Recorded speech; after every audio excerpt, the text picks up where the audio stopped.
in about 10,000 years, I think. I can't remember the exact number. I wish I could. The only like clear evidence of human activity would be like the Hoover Dam, and it would probably be covered in water. Like otherwise, like all the stuff that we've built over the last, 20,000 years would basically have eroded away.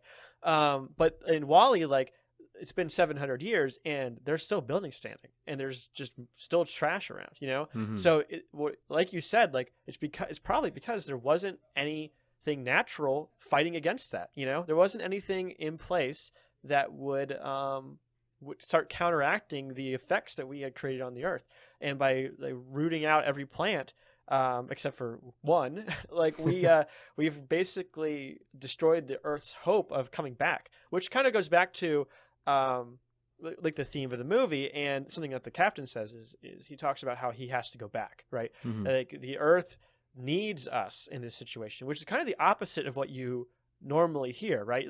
Like normally it's like, actually there may be too many of us, and maybe like we need to be more careful and conscientious about how we're interacting with our environments. But in Wall-E, the message is we need to be active stewards. It's not so much just like passively being and like making sure our carbon footprint is negative or neutral or whatever. It's actively working to help foster the environment that we need.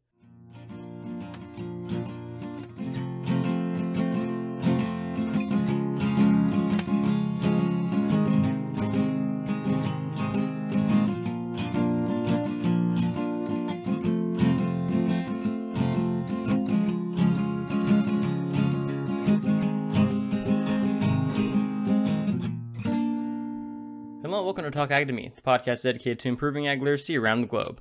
I'm your host, Brandon Black, and in today's episode, we are covering one of my favorite movies of all time, Wall-E, and its relationship with agriculture. This is another episode in our mini-series we have going on right now. We're going over the relationship between agriculture and society, and once again, I have a special guest with me. So to talk about this with me, I have Joey from Affable Chat. Joey, go ahead and introduce yourself to the crowd.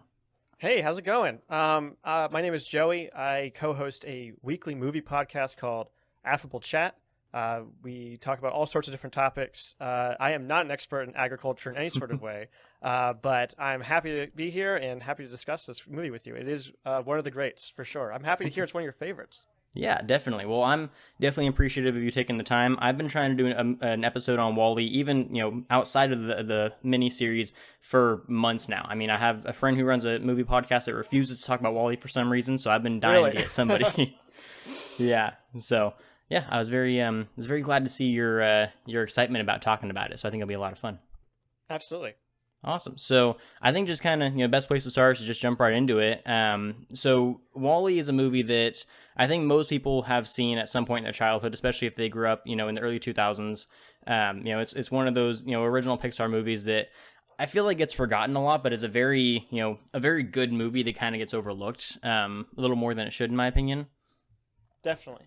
I believe it's one of the 5 original ideas that was pitched by when Pixar first started. They had I can't remember which the other movies are, but they had an idea for 5 different movies, and Wall-E was the last one on that list. So from the very beginning, this was just a dream that somebody had to make this story, and it is pretty unique for sure. It's one of the more unique. I mean, it's a unique movie, but it's one of the more ambitious Pixar movies for sure. Mm-hmm. Yeah, definitely. I actually didn't even know that. That's really cool. That they, even from the very, very beginning of Pixar, Wall-E was always kind of in the back of their minds. So, I mean, I'm glad that it eventually came out. Like I said, it is one of my favorite animated movies of all time, and it's just overall, it's a movie that I grew up with just absolutely loving. I can't count how many times I've watched that movie over and over again, just because of how funny it is, how charming it is. Just the general feel good atmosphere of the movie just as a whole. Definitely. Although it does kind of have some dark elements when you start thinking about it. It does, absolutely. And that's actually where we're gonna start today. So just to kind of give a synopsis of the movie, Wall-E, the premise of it is, for anyone who hasn't seen it, is obviously the planet Earth has been abandoned. All humans are up on this massive ship called the Axiom. Axiom, thank you. I had it and it slipped out of my mind last second. But yeah, they're all on the Axiom. And it's basically like this giant like cruise ship kind of looking thing, and it's, it's just like a vacation getaway for the humans that are left. And all of Earth has been left to be cleaned up by the Wall-E robots, which there's only one left, and that is our main character, Wall-E. and Earth, from what we can tell, is basically just like this desolate wasteland. It's been completely polluted to death. There's no there's no environment left. It's entirely just destroyed. And we're led to believe, from some of the earliest transmissions in the movie, that the reason that happened is because Earth got too polluted, that we didn't pay enough attention to the environment, and we allowed stores and buildings to basically overtake Earth, and that kind of destroyed our ability to live there. And so they moved up into the Axiom, let the Wallies kind of clean up the planet, and then we were supposed to return, but obviously that didn't happen, because they assumed it wasn't going to be suitable enough in enough time. So they basically started looking for a different planet to inhabit, and hijinks ensue as with any movie. Hijinks ensue, of course. So, just jumping straight into it, from not even going into the ag stuff just yet. What was your, I don't know if you've watched it recently or just kind of going off of memory like I am, but what was your initial reaction to WALL-E as a movie? Kind of everything with the premise. Well, I actually just rewatched it last night, so Perfect. I would be extra prepared. It has been a few years since I've seen it. Like I said, it's very unique. The stars aren't humans or even like anthropomorphic animals. Mm-hmm. It has very little dialogue, and its like main message is super direct, and it becomes even more relevant every single day, I think, about taking care of the earth. It's hits you over the head pretty hard with that. Mm-hmm. And yeah, it's probably one of the Pixar's most ambitious movies, and it really pays off like putting all of their eggs into this kind of more creative outlet. The story itself is really simple. It's just get the thing to the thing, but it's all of that history and world building that really makes the movie interesting. And the more I saw of the Axiom and the more I learned about humanity's recent history, the more I become engrossed in the story of WALL-E. And of course, the more horrified I became as well. Is this really our future? Is that we'll be stuck like in chairs forever?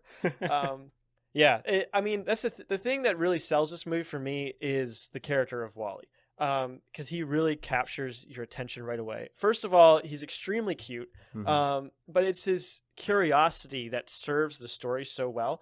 It's because he's curious that he's like he outlasts all of the other Wallies on Earth. It's because he's curious that he found the plant in the fridge, and that's why he saved it. He was a collector. Mm-hmm. If he wasn't doing that, then this movie wouldn't have happened.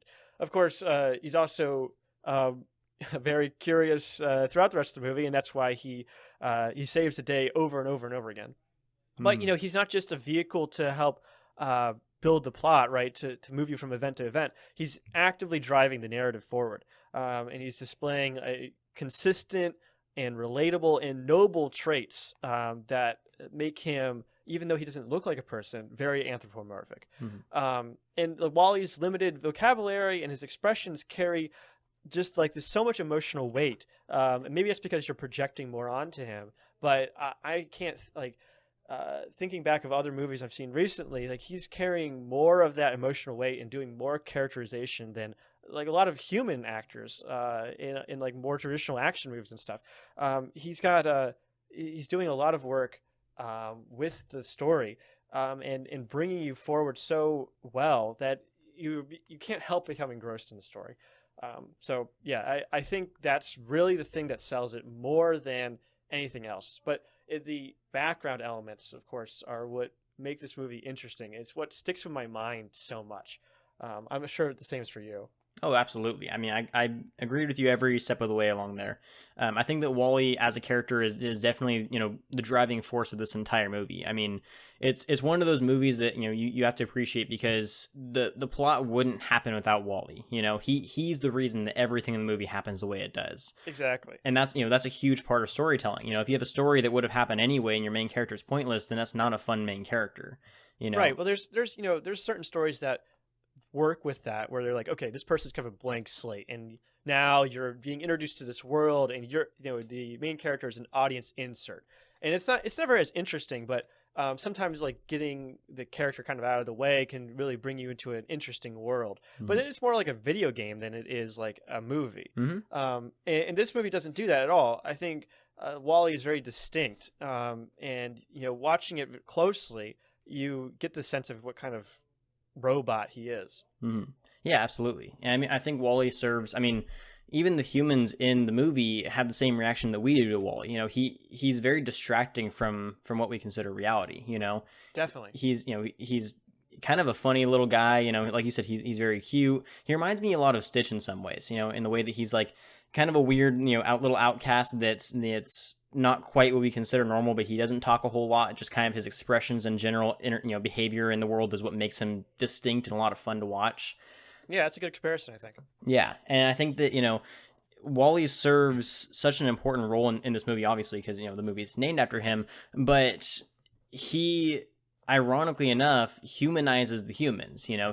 He's the last surviving memory of Earth, pretty much, and you watch him, watch the old movies about, the times before all the humans left. He collects all the human artifacts, all that kind of stuff. He is a living embodiment of what humankind remains on Earth. I mean, he basically he's culture. He's what's left. That's true. And he finds, the plant, like you mentioned, and that to him is just like, it's another cool thing that I found. I haven't seen one of these before. But when he exposes it to the other humans, they're like, oh, there's a chance that we could come back. Like his naive curiosity being the thing that saves the entire human race is just like, I think it's just kind of a funny, it's a funny turn of events, because like you mentioned in the beginning, it's a very simplistic plot. Get the plant to this place, get this, get it back to Earth with all the people, that way you can restart civilization. It's point A, point B, point C kind of plot, which makes a lot of sense. But the amount of context that is needed for it to be a good story that Wally gives it is so, it's unbelievable. And I think, like you mentioned, all the details in the movie are what make it really worth watching. Definitely. I think what you just said about how Wally humanizes the humans is such a good point. There is the main plot where he's bringing the plant to them and then kind of giving them that extra bit of hope, right? Mm-hmm. But throughout the story, when he's messing with Mary and John, with turning off their video screens, mm-hmm. When he's running into people or meeting the misfit robots, he's having this incredible influence over them. Mm-hmm. There's one of the robots starts singing the song that he has recorded, like through their beeps and boops. Mm. Like you said, he's culture kind of embodied. He has this effect on people to shake them from their current reality and make them realize there's more to life. And that's beautiful. Absolutely. And it is ironic that it has to come from a robot, but it makes sense that it comes from a robot that isn't working the way other robots are. Mm-hmm. He isn't like any of the other ones. He isn't so concerned with his directive that he only does that, right? He takes time for the little things and for collecting and watching movies and stuff. He has off time. And that makes him weird, but it also means that he's survived better than anyone else. Mm-hmm. Yeah, and just like what you just said, the fact that he does survive and he seems to be so different than all the robots who just follow orders almost says something about the character that he is. He being this last little ball of personality that we see in the movie until he starts exposing others to it. It almost proves that you can't just follow you can't just follow the status quo and continue life naturally. You have to have a little bit of personality to be able to survive in the world. And I think that Wally, as the embodiment of culture, like we've been saying, does that really, really well. Definitely. I think it's really interesting the way that culture has been flattened mm-hmm. in this story. Something that really bothered me every time I think about this movie, something that bothers me is how the humans are such a monolith, mm-hmm. where every human is exactly the same as every other one, right? You could pick out any of them; they're all identical, essentially. Right. But like I'm trying to think like if I was on that ship, or if this was a more adult version of the ship, there would be like factions. There'd be one group that's really into exercise and like rails against the technology or something. I don't know. I'm thinking something closer to like The Expanse, where there's like complex political structures or something. Mm-hmm. But even the way that Wally shows human society in this movie or on the ship has this root of truth to it. While the earth is burning behind us, out of sight, out of mind, we sit in our chairs and waste our lives away in front of our hollow screens. It's the constant feedback, the endless entertainment, the illusion of choice, the isolation. Those are just exaggerations of our current lives. Imagine an entertainment apparatus so complete that no one ever feels the need to rebel. That mm-hmm. everyone just spends all day in their chairs, quiet and docile. Nobody questions how long it's been since the crew started. No one is working. No one is even enjoying the windows. Like, to paraphrase what the captain says, the people are surviving, but they're not living. Right. Yeah, I mean, just think about what that's saying, right? Like, that we could create a world that is so comfortable where every need is met constantly, and that we could completely automate that world, and that it wouldn't push us to new heights. We would just become trapped. Like, is it with the implication here that hardship and trauma necessary for us to progress? Or, maybe there's a more sinister question of, like, maybe that's all it would take, is creating an environment so comfortable that we would just let everything crumble around us. Well, I think you pose a solid question there. That actually creates a solid transition into the topic for today, which is, the relationship that agriculture plays in this movie, or the role agriculture plays in this movie, rather. And I think that, transitioning from that point that you made about, would the introduction of hardship all of a sudden bring society back to its senses? I think that it would. I mean, let's look at, going back to the beginning of the movie. We see that Wally is the only one left on this planet, and that the entirety of Earth is just destroyed by pollution and stores and urbanization and all this kind of stuff. And there's only one plant left, which how it grew is still a miracle. But one of the things that I have been kind of theorizing about is that even if this wasn't intentionally programmed into the movie, which I'm sure as anyone who analyzes stories would know, oftentimes when you write a story, you write one thing, but the story tells another. That's kind of the subtext of most storytelling, is there's always a deeper message that can be interpreted. I think that one of the ones with Wall-E is that, it wasn't necessarily the pollution and the destruction of the environment that drove everybody away from Earth. I think that's part of it.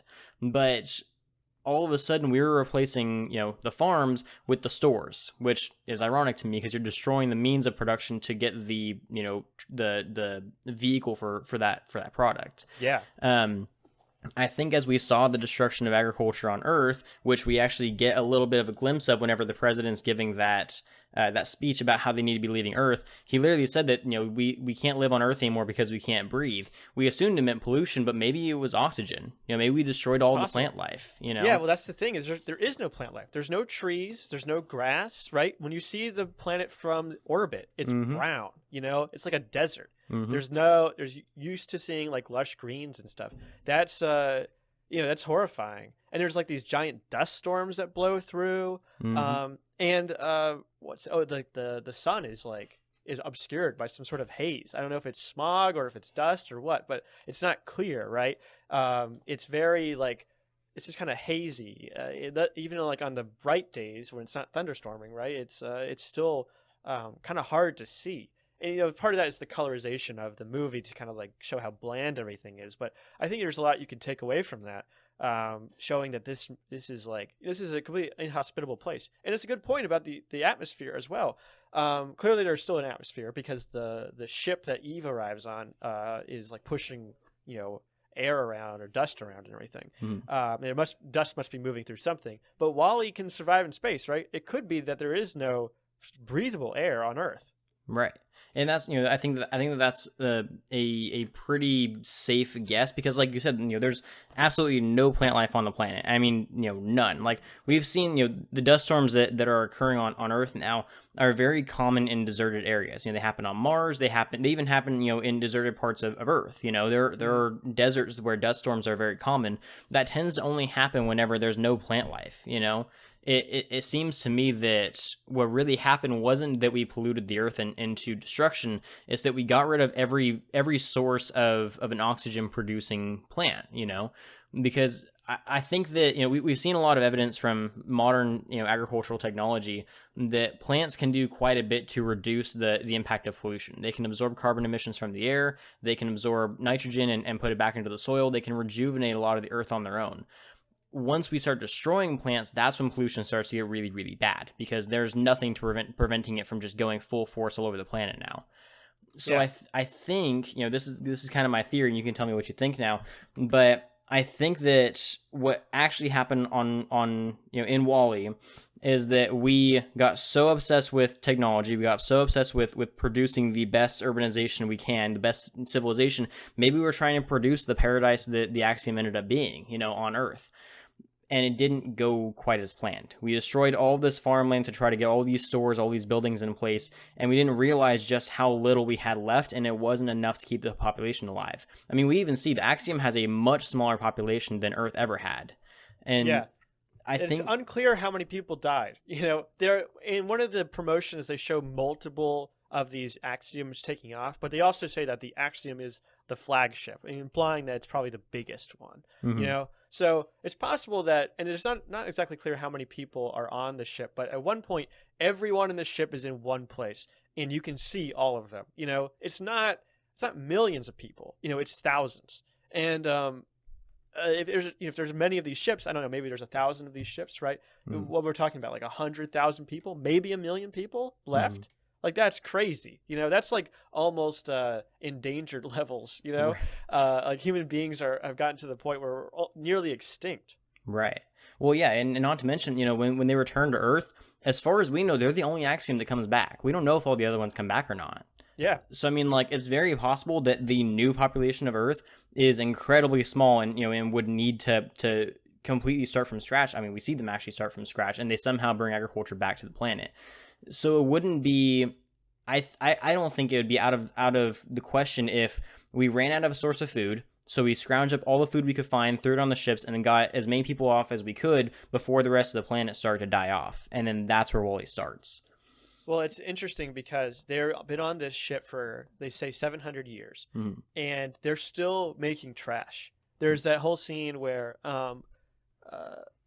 Wally and Eve like go into like the pits, like I guess the hull of the Axiom, and they meet those giant robots, the giant Wallies. I guess they're Wall A's, I think they're called, because they're Axiom adjacent, and they're making giant cubes of trash and spitting it out into space. You know, where is that coming from? You know, there's only a finite amount of stuff on this ship, but they still have those cups, they still have trash and whatever else. So that's got to be coming from somewhere. I can only imagine where. They're clearly not recycling. But what's interesting, I think, that serves narratively in the movie is that we haven't learned our lesson at all. You know, we used up Earth and discarded like a piece of trash, and then we went to space and we're like, well, there's a lot more space for us to make a mess out here, so we can just keep doing this forever. And by going to space, all we've done is delayed our problem instead of actually trying to fix it.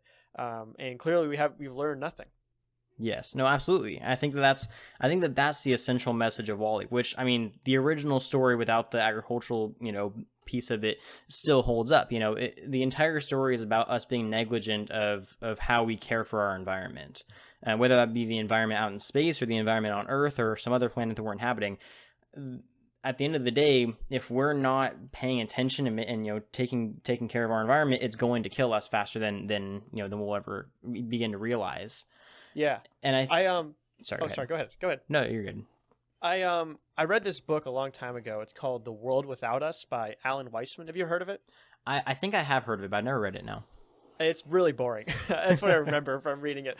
I didn't have time to reread it, but I remember a bunch of the stuff distinctly about this book, despite it being so boring. It's a nonfiction book, but it's speculative. And the book basically details kind of the events of Wall-E in a way. It says what would happen to the Earth if humans just disappeared, if we just left all of a sudden, everyone just left. And it kind of details all the different stuff that would happen to our infrastructure, what would happen to the environment. One of the things that was one of the kind of common themes about the book is that the Earth would be totally fine without us. Like, it would just rebound so quickly. One of the things that stood out to me was in the first 30 minutes of people like not being around, the New York subway system would flood. Like, those pumps need constant maintenance, apparently. And that would happen almost immediately. One of the other things that I was going to ask you about, what your opinion was, is I remember there was this one quote where you said, if you want to destroy a barn, cut a 5x5 hole in the roof.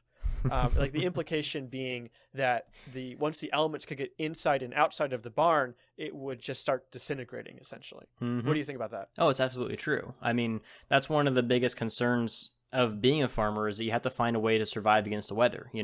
You're in a constant battle of trying to work with nature and also against nature to try to produce an efficient product. And your worst enemy and also your best friend is, the weather. One quick storm could wipe out your entire crop, or, like you said, a barn. If there's a hole in a barn and enough rain gets through, you lost all of your feed for your animals. That's Right. and that's a common thing in agriculture. You're having to constantly adapt to that sort of thing. So, that's an absolutely perfect metaphor. What's interesting about Wall-E, though, is that this clearly doesn't happen, right? Like within a couple of, like in the book, they detail like in a couple 100 years, like a lot of our infrastructure would start to crumble. Like skyscrapers would not survive very long. And like in about 10,000 years, I think, I can't remember the exact number. I wish I could. The only like clear evidence of human activity would be like the Hoover Dam, and it would probably be covered in water. Like otherwise, like all the stuff that we've built over the last, 20,000 years would basically have eroded away. But in Wall-E, like it's been 700 years and there's still buildings standing and there's just still trash around, So like you said, like it's probably because there wasn't anything natural fighting against that. There wasn't anything in place that would start counteracting the effects that we had created on the earth. And by like rooting out every plant, except for one, like we've basically destroyed the Earth's hope of coming back, which kind of goes back to like the theme of the movie, and something that the captain says is he talks about how he has to go back, right? Like the Earth needs us in this situation, which is kind of the opposite of what you normally hear, right? Like normally it's like, actually there may be too many of us, and maybe like we need to be more careful and conscientious about how we're interacting with our environments. But in Wall-E, the message is we need to be active stewards. It's not so much just like passively being and like making sure our carbon footprint is negative or neutral or whatever. It's actively working to help foster the environment that we need. Yes, absolutely. And I think that you make a solid point there about, the fact that the captain makes a claim that Earth is actually requiring human life for once, instead of the other way around. It kind of shows that, we must have at some point just destroyed every bit of natural land left, which is funny because there's this common idea that's actually, there's fears about that happening within the next probably 100 years, because of a common misconception that's happening today, where people keep building urban development and they say, oh, well, there's farms in other parts of the world, so we'll be fine. Well, if that keeps happening everywhere in the world and everyone keeps assuming there's a farm somewhere else. Tragedy of the Commons. Right. Example. Exactly. It just doesn't, it's not going to work that way. We have to be having better communication about, okay, well, we have a certain amount of farmland left. Like, just for example, we live in the United States. Less than 2% of the American population is actively involved in growing food. Yeah. That's, and the United States is one of the top agricultural producing countries in the world, I mean, it's insane. It's insane. Like it's insane for so many reasons, but it's insane that like we are so efficient at it. And yet like how much, I don't know how much like farmland is there in the US? Like what percentage of our land is dedicated to farms? It is, let me pull up the number real quick just so I get it right. But I believe it's not much. It's like maybe 20% or something like that, or less. Let me check real quick because I don't want to get the number wrong. Much of America's farmland, 40%. Oh, that's actually more than I thought. About 40% of the United States is farmland. 900. That's crazy. That's a lot. It is. But like and like for 2% of our population to be maintaining all of that, that's crazy, right? That's a lot of responsibility, right? And like, it's such an important thing. And it's one of those things that like works. Maybe you would disagree with this, but it works so well that I never have to think about it. I just go to the grocery store and I pick up tomatoes and then I'm like, where do these come from? I don't care. I'm going to eat these later, But like the thing is that there are people out there who have dedicated their lives and like their children's lives, generations of people that are maintaining that infrastructure. And without the proper, protections for that, the effects could be exponentially, poor, right? Everything could collapse from that because that's where everything comes from. I have to eat 3 times a day, that all comes from somewhere. Right. No, absolutely. And I think, you hit the nail right on the head. You said that, you have to buy your food from a grocery store and then you don't think about it anymore. I think that that's common for, I would say, probably a hefty majority of people, at least in the United States and probably most other developed countries. They don't have to rely on knowing where their food comes from at all times because it's always going to be there. Yeah. Which I can acknowledge that that's happening and still disagree with the logic behind it. I think that, people don't need to know where their food comes from all the time, but I think that people knowing where their food comes from would definitely benefit a lot of things. So let me kind of specify what I mean by that. So in the United States, one of the largest obstacles for new farmers, people who are, they're not like second or third generation farmers, they're completely starting from scratch, is, well, obviously for one, cost, but for two, it's mostly regulation. It's really hard to start a farm if you didn't already have one.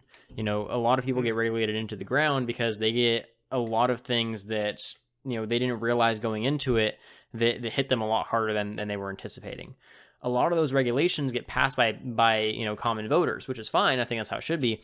But when people don't know what's going into those operations and they vote on things that are going to make it a lot harder for those farmers, they don't realize what they're actually doing, No, that's definitely true. I think that's such a systemic problem, with almost everything. Yes. And one of the things that's so frustrating is just how prevalent misinformation can be and how easily it can be consumed and mistaken for actual information, and can cause people to go in the opposite direction. They say, I want to help farmers, so I'm going to do this thing, which is actually going to hurt farmers. But because of my inability to understand what's going on, or maybe just my apathy, right? I'm doing the opposite of what I'm trying to do. And yeah, I think in general, like, I don't know what the most unappreciated job is. I think everyone who has a job thinks they're the most unappreciated. But for sure, like, the amount of thought that goes into farming versus how important farming is, like, that ratio is probably the most extreme for farmers. I would have to agree with you, and that's not just because I'm biased towards farmers. But it sounds like you're biased. No, but I started this podcast for that exact reason. I wanted to know, who actually had a solid understanding of how agriculture worked and who didn't, and help kind of bridge that gap. Over the past, I'd say probably a couple decades or so, there's been probably about a decade. There's been an attempt to bring agriculture back to social media and kind of get the conversations going again, but it hasn't been extremely successful until the past couple of years. For the past probably century, there's been a massive divide between agriculture and the rest of society, which is actually what I'm highlighting, in this mini-series, that is often getting, it's getting worse by the day, but it's starting to get better. We are starting to see a positive change in that conversation. But I think that it's important because, we talk about how agriculture is everywhere. It surrounds us. Everything that you consume, everything that you use, everything that you see on a daily basis, most of it comes from agriculture. I mean, the wood in your desk, the food that you eat, even the plastics that are in your computer, that all comes from animals and from crops.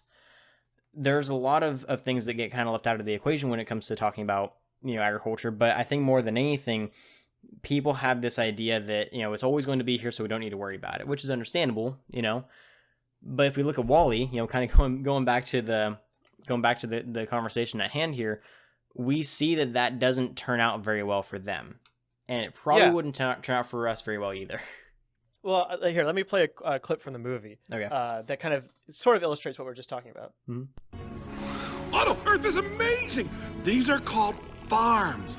Humans will put seeds in the ground, pour water on them, and they grow food like pizza. Good night, Captain. So, this is in the midst of the captain's Wikipedia binge, for lack of a better term, where he's learning all about Earth for the first time, and of course he becomes fascinated with farming, which kind of motivates him to get back to Earth as well. But I think his description of farming is so perfect because, a lot of people probably wouldn't say this is wrong. I think a lot of people listening to this would be like, Oh yeah, that is how farming works. You put plants in the ground. Like I know pizza doesn't come from the ground. Don't be silly. But like it's just put seeds in the ground and it grows. Like that's all it is.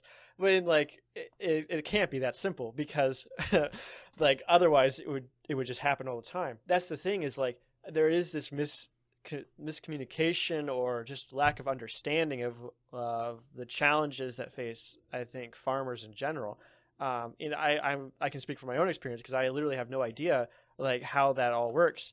And really, I think if you wanted to be cruel to me, I think you could say that I agree with how the captain talks here. Like that really is it really is as simple as that to me, and to a lot of other people. So I think it's just interesting that we it works so well, right? But it's still in danger. Right. No, absolutely. I'm glad that that's the clip that you chose to pull up because that's the clip that I wanted to play. Perfect.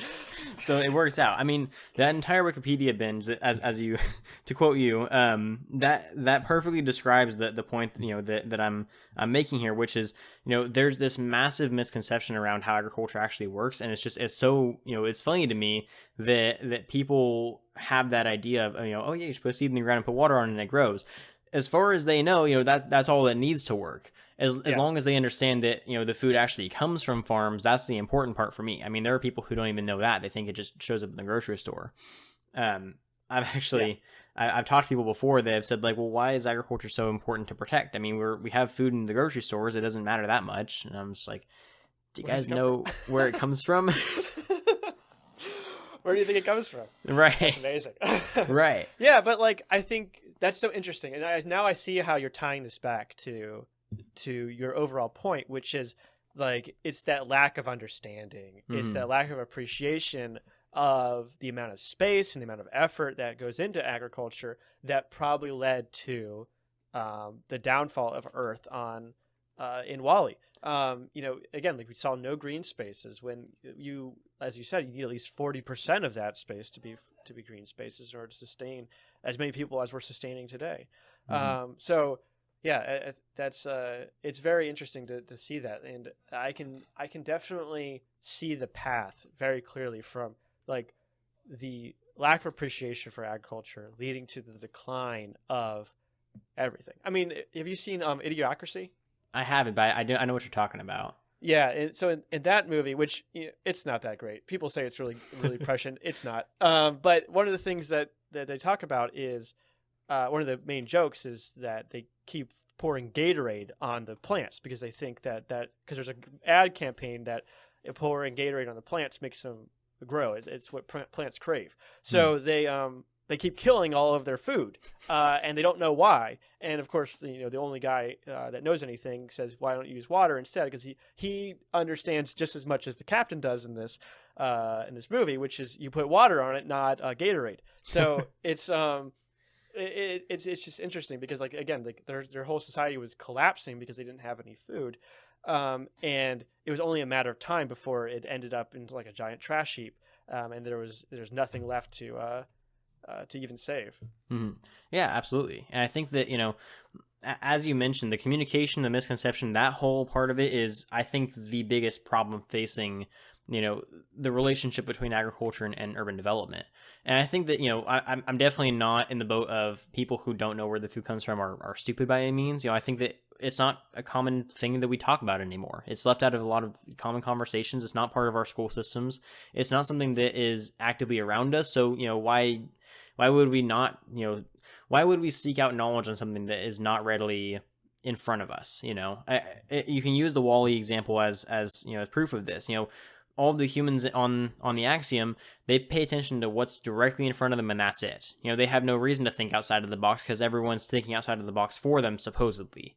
Until you realize that the entire population is doing that.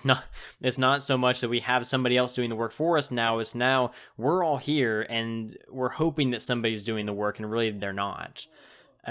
It's something that this is changing gears a little bit, but something else I kind of wanted to explore with that idea is I think that the reason that agriculture is so important and the reason that agriculture is what saves the earth at the end of Wall-E is because, at least in my opinion, and this is something I've been kind of playing with for a while, agriculture serves as the bridge between society and nature.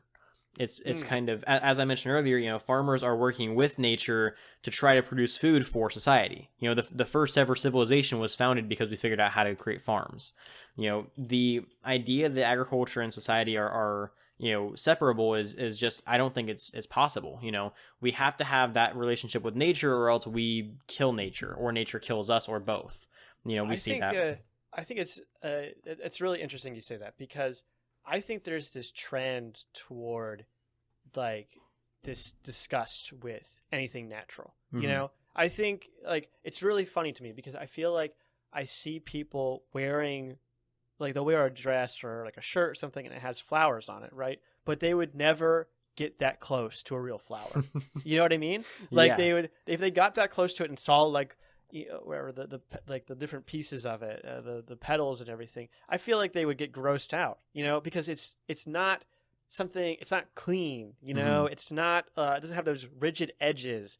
It's something that is unlike anything else, because like humans love creating their own environment and love like, right angles and stuff like that, which doesn't exist in nature. So the more time you spend in this like artificial world, right, the more time you spend in the constructed world, and the less time you spend in actual nature, the more disconnected you come from it and the less appreciation you have for it. And then you end up with this kind of conditioned response of, nature is good, but I don't like nature. I don't want to be outside. I don't want to be around like trees. I don't want to be like around bugs or anything. Like that stuff is gross. And the reason why you can think that is because you have the option to stay inside. Right. Oh, absolutely. I think you're absolutely right. I mean, if you think about it, if you look at, you made a solid point about people not wanting to get dirty or get close to real nature. If you look at nature, obviously, like you said, it's dirty. Animals are, for lack of a better word, not savage necessarily, but they're wild. They're not civilized like humans are, or even earlier humans weren't as civilized as humans today are. And then you look at people involved in agriculture. They're down to get dirty, but they don't want to be like, they're not naked like animals. They're not climbing the trees and running, all over the place. They're slightly more civilized, but they have that relationship with nature where they can work with it and they can get dirty, and that's okay. And then you have civilization where there's almost no connection to nature anymore. They just take the food from nature, and that's all they want to have to do with it. Or like you said, they use plants for decoration, and that's about it. Seeing that kind of that transition between those three further kind of cements my belief that agriculture serves as that bridge. It serves as a connection that humans have to have with nature without allowing civilization to just fall into the the wild, and because obviously, like you said, they don't want to be there. They want to have that connection without having that physical connection.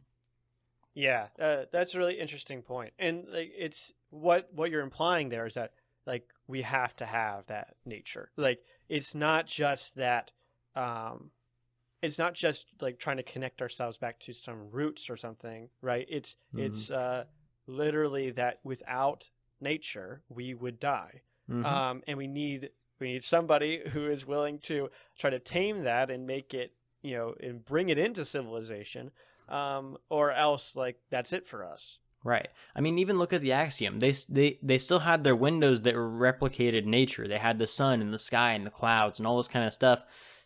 Why would they replicate that? They have no need for nature anymore. They're in space now. Yet, as a society, we have naturally developed this dependence on nature, both literally and just as a comfort. Because that's what we consider to be good. We consider things that are non-mechanical. That are warm and loving and natural to be good things, even if we don't necessarily want to deal with them ourselves. It's interesting, like, because you start thinking about like evolution. Because I think we have been, like, over the course of, the last 10,000 years, have been conditioned to think of certain things in nature as beautiful, like vast forests or mountains or the ocean or something. It's something almost inherently built into us that we want to be close to those things, or we want to see those things. And when we see those things, we get that kind of dopamine hit. But what you start to wonder is, like, is that something that's like is that something that's left over from our growing up in that kind of environment, or is that a conditioned response based on our like our own upbringing, not necessarily from our ancestors, but from our our upbringing in the last 20 years or 30 years, right? And if it's the case is the second one, then could you just break that? Could you put people in space and say this is beautiful and trees are gross, and you put that like distinction in there, and you condition that response to people, and suddenly like that disconnection is even more apparent. That's what I'm curious about. I wonder what you think about that. Like, do you think that our like not necessarily reliance, but our appreciation of nature is something that is like recently conditioned every generation, or if it's something that is inherently built into like our DNA? That's a really good question, and that's really hard to answer, because part of me wants to say, like, sure, everything you see in the news today or in social media is like, yeah, trees are beautiful and let's protect the environment and all that kind of stuff. So like we're naturally conditioned to think that the environment's a good thing, that nature is good and all that sort of thing. But I think that it's not so much. I think that part of it is conditioned. I think that part of it, the whole like let's save the environment thing, I think that's conditioned. But I also think that as a species, we're native to Earth. We originated from Earth. Whatever your belief system is, at some point we were not civilized beings. We've always lived in nature at some point in our lives. And I think that as natural beings of Earth, we have a draw to it. I think that as we begin to try to isolate ourselves from nature, it calls us back to it. That's at least my theory is, as we develop as a society, there has to be a certain element of it that is connected to nature, or else it's not a stable society. And yeah, but the problem is that you can replicate nature, right? Like what is natural exactly, right? Is a tree that's outside of my house, like in my apartment complex, is that natural? It wasn't there when this place was built. It wasn't even there before it was built. They didn't build the apartment complex around it. They paved the area, they built the houses, and then they planted the trees. Is a tree inside of a mall natural? And like I would say no, definitely not. It was put there, but it kind of gets that. I generally agree with you that there's something that calls us to nature, but I think that you can find examples of how nature has been sort of not necessarily corrupted, but co-opted, and say, okay, well, we'll just plant a bunch of trees here, whether or not they're supposed to be here or not is not important. And that will, make you feel like you're in a natural environment, but in fact, you're just still in that urban sprawl. Mm-hmm. Yeah, that's a solid point. I actually hadn't considered that. Because, if you think about it, like, I have a strong connection to animals. Like, as much as I like trees and forests and all that kind of thing, like, animals are kind of my draw to nature. I love working with cattle and horses and dogs and all that sort of thing. It's just kind of always been my thing.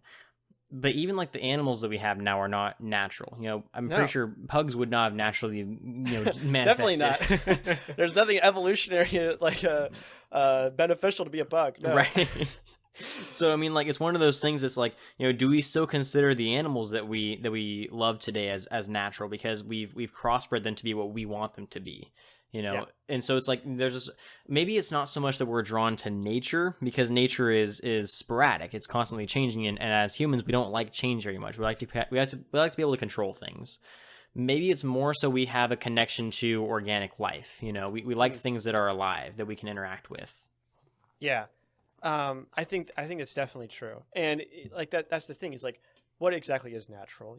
There's this appeal to nature. That's a common, fallacy, where you say, if it's natural, it must be good, which can't be true because lots of things that are natural are terrible. I think viruses are a great example of that. But again, like, where does that draw the line? Because we were at some point natural, right? I think you may say that anything a human does is non-natural. Yeah. But like, we are still very much part of this earth and very much part of the ecosystem, even if we pretend we're not. So we have to. I think clarifying that too. It's organic life and being around things that are growing and things that are alive, whether those are plants or animals or other people, is extremely necessary. And I think you could convince me easily that is something that's built into our DNA. Mm-hmm. Yeah, I agree with you completely. And I have one more thing that kind of brings us back full circle to the beginning of our conversation that again relates to the movie that I'm curious about your thoughts on. Okay. So in the beginning of the conversation, we mentioned how Wall-E might be kind of symbolically the embodiment of culture, right? Mm-hmm. So I have been kind of working on this idea for a little while that society itself can't survive without agriculture. Obviously, we talked about that. It needs food, it needs a connection to nature, all that kind of thing. But I think that society itself, the connection to agriculture and society is also one that connects to culture itself. That society can't survive without culture, because as we saw in the Axiom, they have no culture. They're just kind of morphless blobs there. Yeah. And they they don't have art or music or any of that kind of thing to appreciate. It's kind of just everything's bland and the same. Wall-E is kind of the only distinction we see of culture. And actually, during the captain's little Wikipedia search thing that we were talking about earlier, he actually asks about different parts of culture, music and dancing and food and all this different types of stuff. We see him associating, like I think he jumped straight from agriculture to, I can't remember if it was dancing or if it was food or, we see a jump from agriculture to different types of cultures. And we see that actually happening in the real, in the real world as well. Different cultures were manifested based off of what crops they could grow. A lot of the crops grown in South America developed a lot of different cultures than what's grown in, India or in Europe or in, the United States. We develop cultures based off of what our resources are and how we design our civilization. And I think that, like I mentioned earlier, society has to have agriculture as kind of a basis just because there is that need for food. But I think that in Wall-E, we see Wall-E kind of the embodiment of cultures here, delivering agriculture, delivering nature back to what we consider society, but really the reinvention of society. It's almost like, I think that there's putting on my English teacher hat here, there's some symbolism to be kind of picked apart there about culture being the vehicle of society and agriculture or something along those lines. I'm not sure what your thoughts are on that. I think the culture is the engine of change for sure. It's funny, I don't know if you realized, but agriculture and culture, right? You're conflating the two. Yes. Yeah, I think agriculture serves that base need, right? But I think culture is what eventually drives that thing forward. It's kind of what makes life worth living, is being able to experience art and being able to talk to people about what's going on and creating stories based on your own experiences, and then using that information to create a better world for other people, whether that is through evolution of thought or if that's evolution of technology or whatever. I think it's so devastating to me to see how the humans end up in this story, because right now culture is accelerating. Everything is happening so quickly. The conversations are happening more fluidly and more easily than ever before. And we're going to see the effects of that technologically very soon, I think, because we're going to see, okay, these people need this, or this thing needs to happen. The barriers to solving our biggest problems are just out of our reach. And I think we have to catch up to that technology, but we also are driving that forward with our culture. So, it's so interesting that nothing has changed for the last 700 years on the Axiom, right? And it's because there's nothing to talk about, nothing to do, nothing to experience. It's all right there in front of you. And it almost makes me think they've killed all the comedians or something before they went on to the Axiom, because that's what you need someone that's going to shake up the world and say, hey, this is dumb, or hey, this is funny or something. And it gets people thinking about how they can make their lives better or how they could be different, and that's something that helps drive things forward. And it would be that would be the thing, that would be the end of us. We would be basically dead if we ended up like we did in the Axiom, or the humans did in the Axiom, right?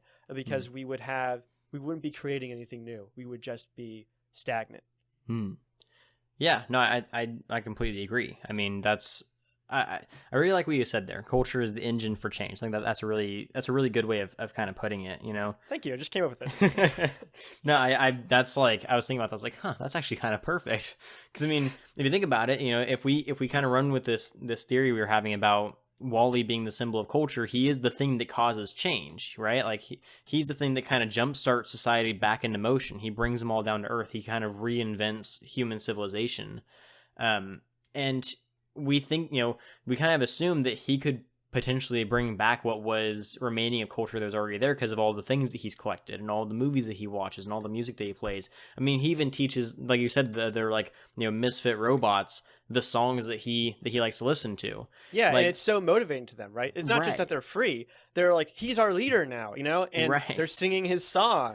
Yeah. And like the simple changes that Wally introduces to the axiom have like a huge amount of effects, you know? Mm-hmm. And there's a subtle thing, and this kind of goes back into like the necessary need for other people or for organic life in general. There's this motif of holding hands that's really relevant that I never picked up on until I watched it yesterday. Wally, like Wally's kind of emotional arc is that he wants to hold hands with Eve, and so he's constantly thinking about how he's going to do that. And it's when they hold hands at the end that he gets his memories back and he becomes Wally again. But when John and Mary first meet, they touch hands accidentally. They're both resting on the same armrest, and that kind of starts their relationship, and you can see how they become close because of that. It's interesting how they that's tied together, and I think the implication is that it's that isolation that helps keep people from advancing and keeping culture stagnant. If we were interacting directly with each other, if you were touching each other, you know, not in a weird way, that would be that would have a universal and exponential effect on people. I completely agree. And actually, you know, to your point, one of the funnier parts of the movie towards the end is, you know, John and Mary actually hold hands again when she makes the line, you know, John, get ready to have some kids, and you know, and they catch all the kids before they fall off the ship, like. You know, right. I think that's clear. You know, when I was watching it this time, I was like, oh my gosh, how did I never see that before? Right. Like, it's obvious what they're trying to do here. Yeah. No, you make a completely solid point. And actually, you know, when I was thinking about doing this episode, I was thinking about the whole Wally holding hands with Eve thing, you know, in the beginning and again in the end. But I didn't even think about the whole John and Mary relationship until you brought that up. That's actually a really solid point. Well, thank you. Yeah, my pleasure. All right. I actually have a couple questions for you. Okay. There's something that I've always wanted to ask, like someone like you, an agriculture expert. Have you ever read Yuval Noah Harari's book *Sapiens*? I have not. It's a really interesting book. It's about like the sociological evolution of humans and like how our society has changed and stuff. It's so interesting. It brought so many things into focus. One of the things that he argues in the book, I'm always curious about people think about this, is he says that the invention of agriculture was a net like drain on our overall well-being.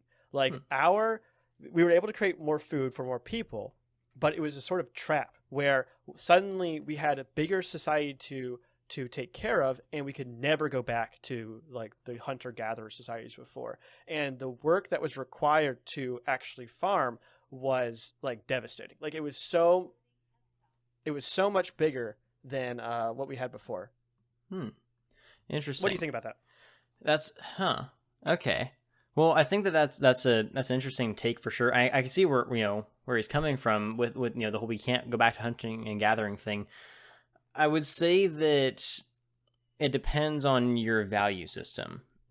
If you value that relationship with nature, like we mentioned earlier, then maybe that's true. But if we look at this from the perspective of, you know, kind of a domino effect, agriculture influenced the creation of society. The creation of society influenced the creation of culture. The creation of culture influenced, you know, the innovation of new technology. As that chain continues, you eventually get to we improved we improved the medical industry. We improved technologies that are focused on kind of like well-being and, you know, just general value of life kind of things. I think that if we're looking at this from a survivalist perspective, we kind of made the best choice we could have. I mean, yes, you know, there's argument to be made from an evolution standpoint. It was like a, you know, it's a one-way gate, right? Yes. Because if you can sustain 100 people on hunting and gathering, right, you can sustain 110 by agriculture.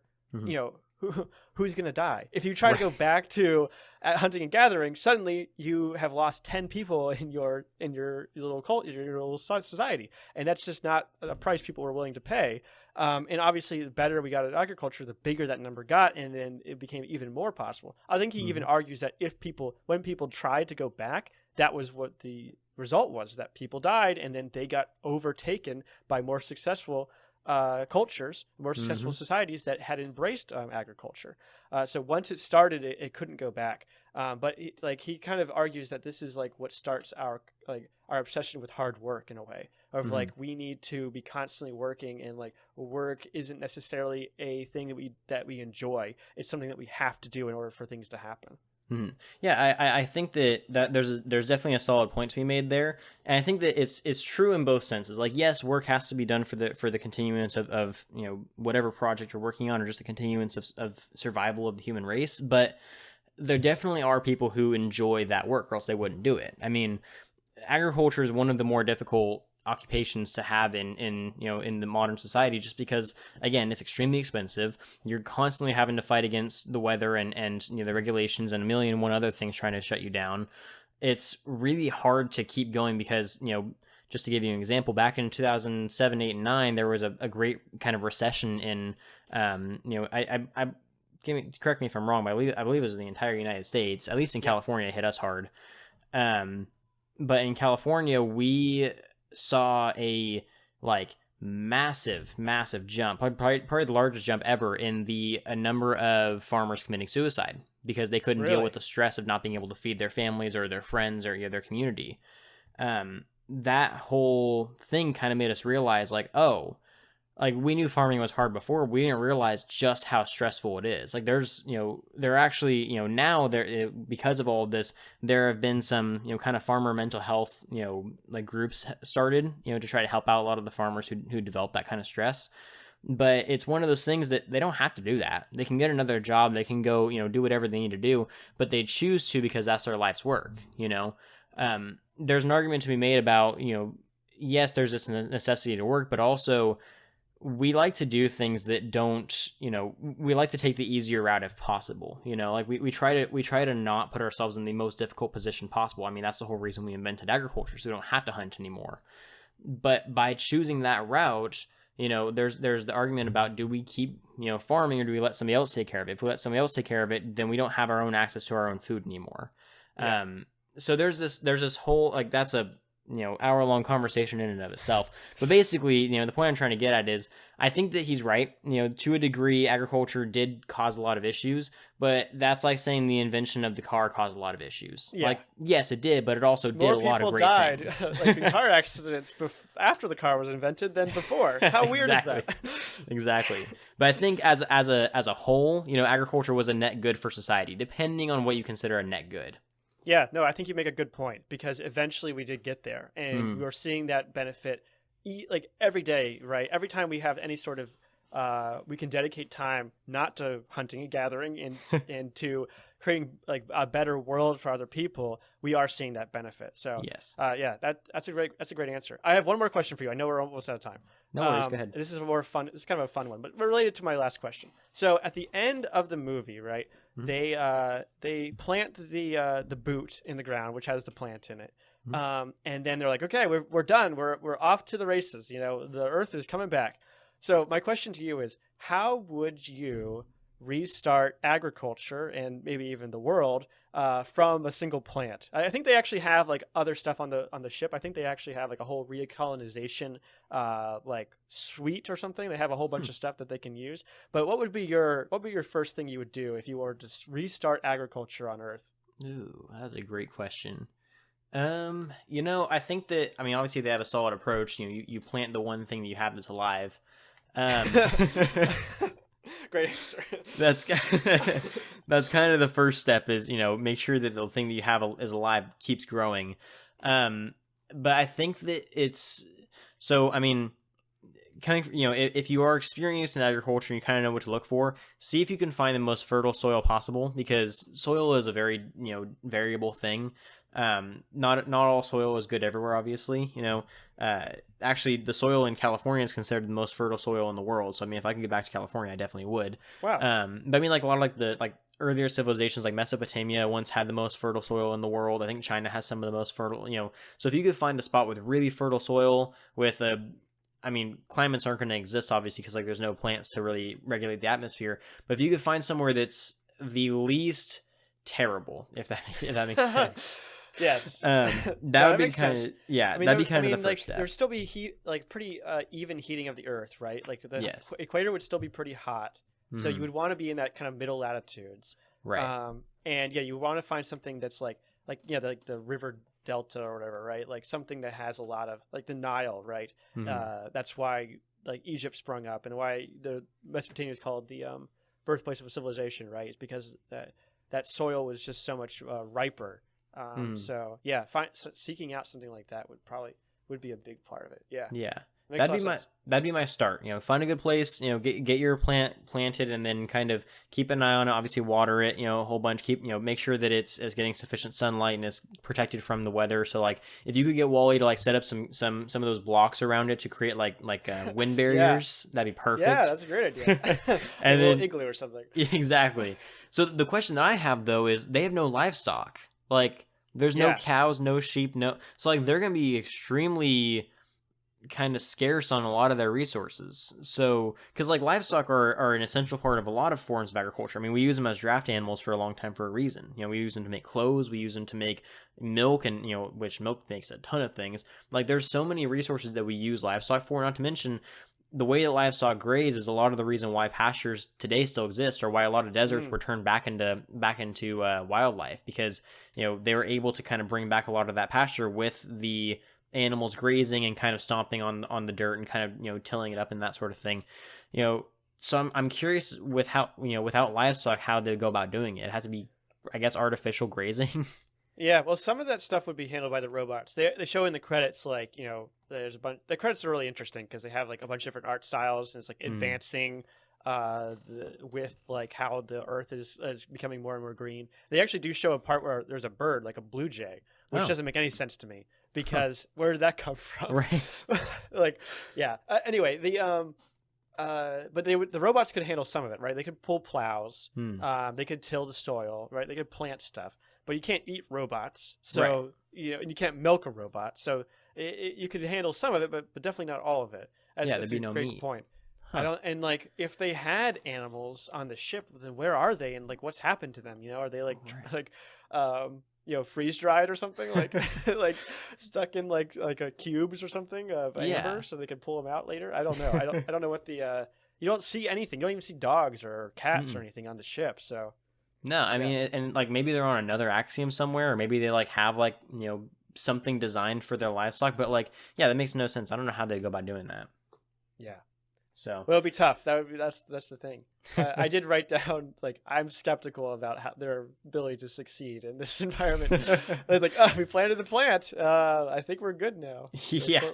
They'd have an entire vegan diet, and they would get extremely skinny because they'd have to do nothing but work. But.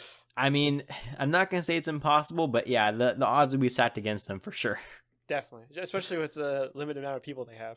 Right. Yeah, no, absolutely. I mean, that would be kind of interesting, though, because, when we started agriculture way, way back when, we had a lot of resources. We had nature, we had animals, we had, a ton of people to use with it. Not to mention we had different groups of people all over the world. They have one group in one part of the world. Yeah. So I don't know how that would work. And not to mention, is there still water on Earth? We never see any. So I think there's. I mean, they show the oceans, right? That's right. There is at least salt water. The Great Lakes are on there too. You can clearly see the Great Lakes. So you can get there. But those are saltwater too, aren't they? I believe so. Yes. Yeah, so that's not helpful. Maybe there's another lake you can find. Unless the Axiom has some kind of purification system, but I'm not sure. It's possible. I mean, how else are they getting all their water? That's the other thing, is they could probably live on the Axiom and then come out to farm and stuff. So there's no reason why the Axiom couldn't keep sustaining them until they were able to restart stuff on the Earth. But like you said, there are some hurdles that would be very hard to overcome, which is like, first of all, more plants. And second of all, like animals. So Right. Yeah. So yeah, and depending what their plant is, it might have a weird way of repopulating. If it's a fruit tree, then sure, you get the fruit, you get the seeds, you replant them perfect. If it's like, a carrot, then I don't know exactly how you're going to replant that. Yeah, or like a pansy or something, Right. One person gets to eat the petals, and then that's Yeah. So like, if it's a flower or some kind of plant that they can't eat, then yeah, what are they supposed to do? It's just poison ivy. Yeah. Well, I mean, like a flowering plant, wouldn't that need more than one plant to like pollinate? And wouldn't they need like bees or something? Depending on what the flower was, there are some that are self-pollinators. They can just kind of shoot pollen out into their own systems and reproduce that way. But yeah, if it's surviving on its own already, then it must at least be something like that. It must be able to sustain itself. Right. So, and who knows? It's been 700 years. It could be some kind of weird, mutated plant that's completely different than anything we've ever seen. So maybe it actually is a pizza tree. Maybe they figured it out. Finally.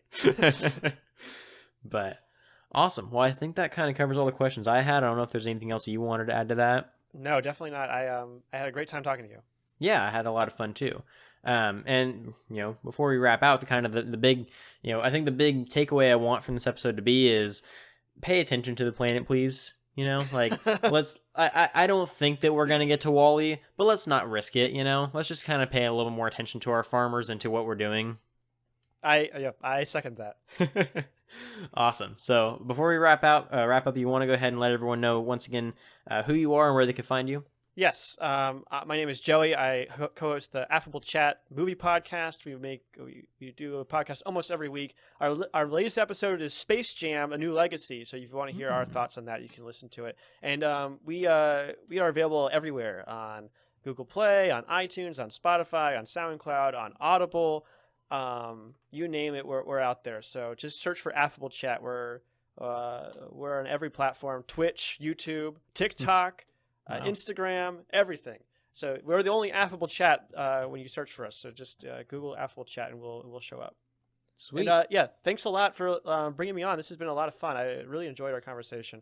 This movie has a lot of stuff to talk about, and it's it's fun to really dive deep into it. Yeah, no, I definitely agree. So thanks again for taking the time. I definitely, like I said, this is one I've been wanting to do for a really long time. So I appreciate somebody finally sitting down and doing it with me. Absolutely, anytime, man.